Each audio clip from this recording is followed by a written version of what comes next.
Hello everybody and welcome. Today we're gonna take a look at a game called Rebuild 3, Gangs of Deadsville. Now, this game you can purchase it at Steam, it is very cheap, like 15 or 10 bucks, so scout it there. But besides that, this game is a strategy RPG with some building. Game comes into two mods, quick play, which is like sandbox, and story mode. In story mode you will be going from one town to second town, third and so on, until your final town. You will see the story, there will be quests, there will be fractions, and every next city will increase difficulty in terms of more fractions, larger cities, more events, stronger zombies and so on. But for the sake of the gameplay, we're gonna try the sandbox. So first you can customize your character. As you can see, there is variety of characters we can choose from. We're gonna take this one. Okay.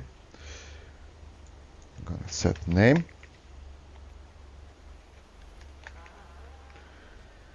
And we have here parameters to set around the town. So we can name the city, which is not so important. Now, bear this in mind, city size grows until the epic. This is very, very, very large map, so I wouldn't suggest you to sign up for anything more than huge. It is large map enough. The second and the third after this one are just, I don't know, there's no point to it.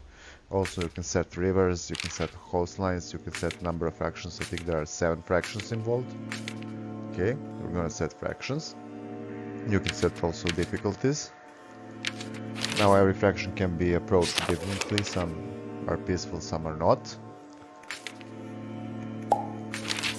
Okay, as for the gameplay, it is fairly simple.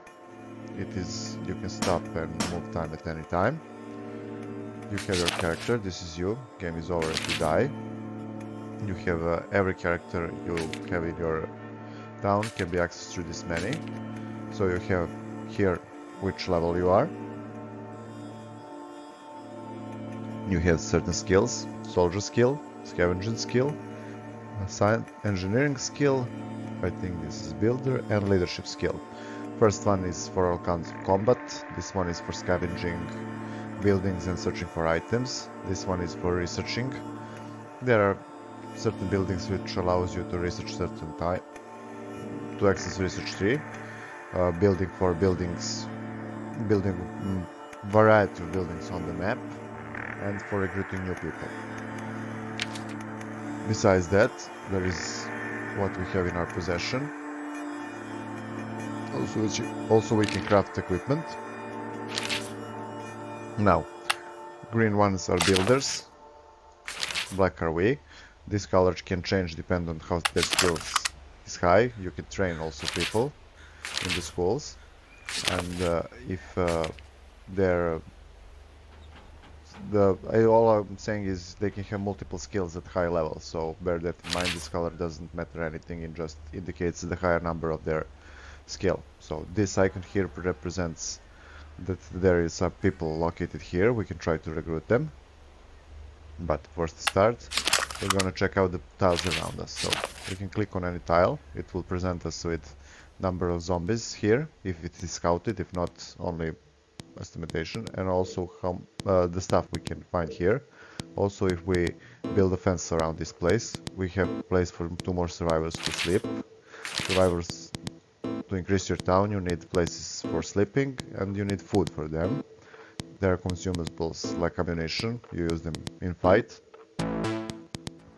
medicine for healing obviously, and fuel for various items.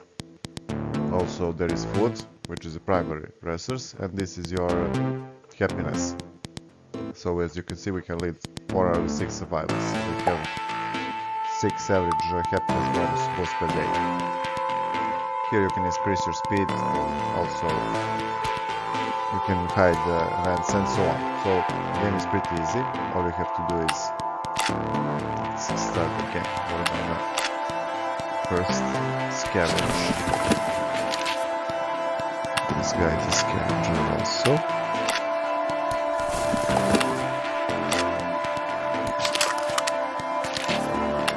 This guy is a builder. Okay, now we have set a task for them. It will take them some time to... As you can see here, once this scale is completed, they will finish. Let's say he will finish killing zombies on this tile, he will finish killing. These two are scavenging. We can speed it up, as I mentioned. Also around the map, various kinds of zombies and hordes will start roaming during the your progress. Every building will be from time to time filled with more zombies that will keep coming. So when you are expanding, I would suggest you find the edge of the map and start moving towards the edge so you can secure one of your flanks, because there can be massive hordes of zombies and so on. Also every time bring different kind of loot and rewards. Let's speed this up a little bit more. So, as you can see, it is easy as this. That you found, click here. Also you can equip the equipment can be assigned to any survivor at any time. All you have to do is click this little button here. They can carry weapon and they can carry items. Different items give different perks, like you see this one that gives him +1 defense, +1 scavenging, and gives him own pet honor, which will increase his morale during the time. See here.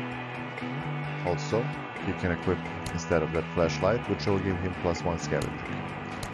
So we're gonna save this for scavengers, like him. The higher his level, the faster he will do the job, and the higher chances are of him finding something. So we have a building tool. We're gonna give this to builder.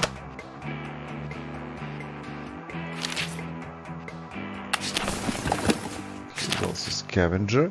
We're gonna equip him with flashlights, let's say. And we're gonna equip builder. Also some tools provide different bonuses, like this one. Like the axe, it will provide the combat bonus and building bonus at the same time. So that's pretty. Also, I would suggest you to move a little bit slowly. You can stack people on top of one another to speed their tasks. So it is building combat.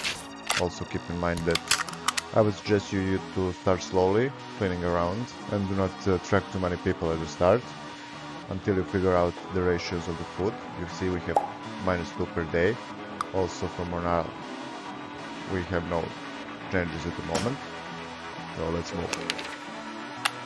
We have recovered some materials. Also at this place we can chop wood. But we're gonna send him here. So this is a place where is high probability of finding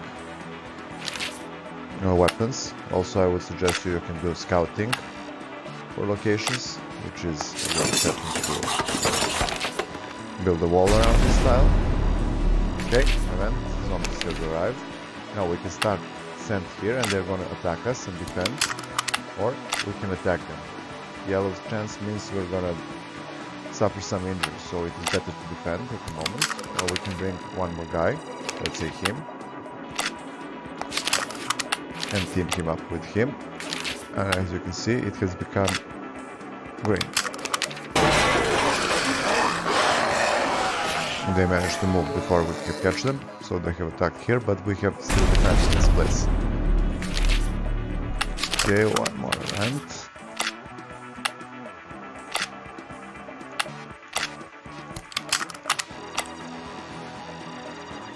Okay, not good. Also, if you scout your area first, before, let's say, take him, I do scouting here, before you will have a better loot than just scavenging the place, so I would suggest you to do that. Also, it will reveal surrounding tiles. Events like merchants and so on will happen during the time. You get trades. There are different fractions which will emerge over time, and you can interact with them. As you can see, there is one more event. So survivor arrives, we can invite him to stay, we can offer him 5 food to stay. This will halve our happiness, or we can tell him to leave. We're gonna offer him 5 food if he stays. Even if we don't have food, we're gonna scavenge at the moment, so our resources have changed, but we have gained another pair of hands. Especially his fighter, he can be useful here. He's gonna defend. Into green, so we're good to go. Zero danger of injuries. We're gonna move him also here, and we're gonna move him to get some supplies.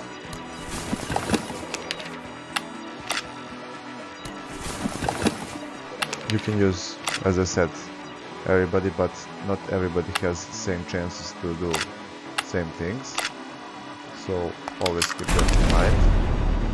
Also, when the zombies attack the tile, they will destroy it, so you will have to rebuild it. This is a major event which will require usually some item to be brought. Also, you can restore electricity to town, you can restore water to town, and so on, depending on the buildings you have. Such a building as this provides defense to tiles near it. Also, there are tiles like school and so on, which will... You can place people there to learn different kind of skills. Also, as you can see, we can make him do farming. So basically we can acquire the resources, we can change this tile, we can also be here builder and build different tile. For now we can build farm, we can build apartment, or we can demolish this place. But as you progress in the game and you capture your first laboratory, you can start to exit, to enter. You will be granted access to the research tree. As you can see, we have adopted a child. Now, children cannot be used anyway until they're grown.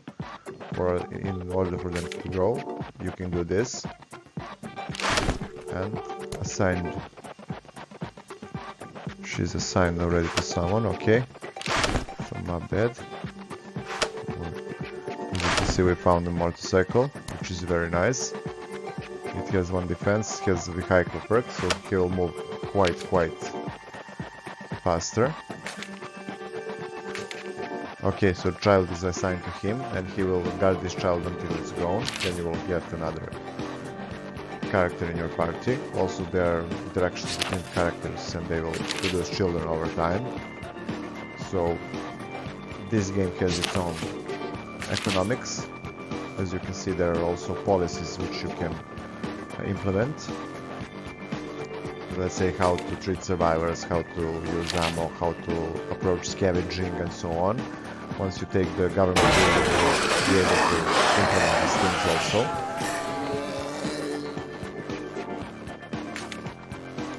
So as you can see, this game is fairly simple. It is one little hidden gem among the games. As for the graphics is, in my opinion, okay for this type of game. I like it. Tiles, drawing is good. There are plenty of characters. Buildings are there. Plenty of buildings that can be drawn. So graphics is very solid. As for music, music is good, actually, very good. But my only problem with it is that there is not enough number of soundtracks. You can choose from some here, as you can see, but there is not a large variety. Also for the modding, as you can see, there is a button here, how to install mods. We'll do one tutorial if you're interested on how to mod games. So there are some mods, and modding community is not bad. They have like 50 mods.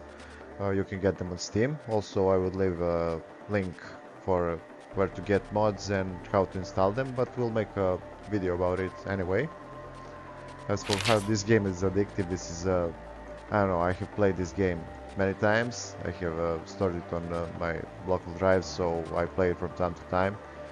It is, especially the campaign, it is so much. Your characters progress, they level up, carry items, so you have many different items, and they can affect your gameplay in variety of items, in terms of events, in terms of interaction, combat, and so on. So this is very addictive game, fairly simple, fairly simple, but so good at its core. It has everything done at perfect level, so I would suggest you to give this game a go as soon as possible. I think you will love it, you will enjoy it. If you like it, like, share and subscribe. Thank you all for watching and have fun.